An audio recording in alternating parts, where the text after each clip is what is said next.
1, 2, is this on? Welcome to another answer to the age-old question of, do you know what really burns my ass? People who play a game without reading the rules.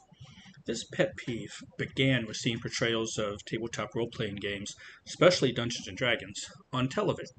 Actors would roll the entirely wrong dice to achieve an in-game effect. This bothered me to the same degree as watching child actors on the Disney Channel play video games, doing random things with the controller that had nothing to do with the game they were playing, which also often had sound effects from entirely different games. At that time, it bothered me to the same extent that it bothers one of my friends who sees people perform CPR incorrectly in TV and movies, or hears a gunshot that is clearly a rifle coming from a pocket pistol. It shows a lack of research in an area of something that would be easy to get right, but the producer or director just didn't bother to do so. And that is annoying. Bothering is when this happens at the table. When someone casts Flame Arrow and thinks fire is just shooting from their fingertips, or doesn't realize that fire does shoot out of your fingertips when you cast Burning Hands, and thinks that that spell just sets your own hands on fire. Or about how when you're a player and are using the rules correctly, but the GM is the one ruling incorrectly.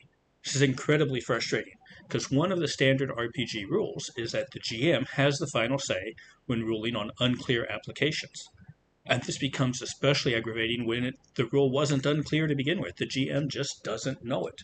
Or worse, knows it, but doesn't admit to knowing because they're being adversarial to the players. Tabletop role-playing games have a lot of rules, and this means it is sometimes very difficult to determine if a player or GM is getting something wrong, or if they are just cheating.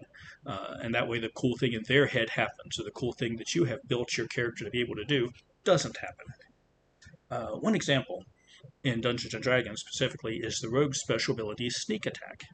According to the rules, Sneak Attack allows a rogue character to exploit a foe's distraction.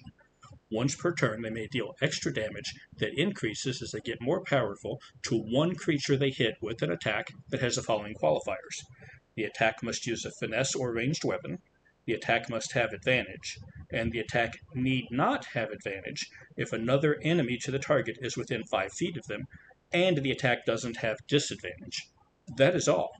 Nothing is said here about the defender not being able to visibly see the attacker, but there are a lot of GMs who will deny the rogue their sneak attack benefit if they aren't attacking from concealment, or sometimes if they aren't entirely invisible somehow. On the board game side, it is like complaining that Monopoly is tedious and overlong when you keep injecting new money with free parking. That was never part of the game. It was added by players looking for an edge, and then just adopted by people who learned the game from others instead of reading the rules for themselves. This is actually worse when the misreading of the rules leads to new rules when a system updates. Sometimes this happens when game players become game designers. When Dungeons & Dragons fan Skip Williams became a regular contributor of Dragon Magazine, he made a lot of game rules decisions that the players then adopted, and not all of them followed the rules as written. I'm not saying none of the decisions were good ones. I'm just pointing out that some of them were following game assumptions instead of the written established game. For example, in 2nd edition, the cleric was the champion of a church and or deity, but because the paladin also cast spells from the divine spell list, a lot of players thought, oh, the cleric is the minister and the paladin is the warrior, and the two of them are both following a church's teachings. But that's not what the book says, not what the player's handbook says.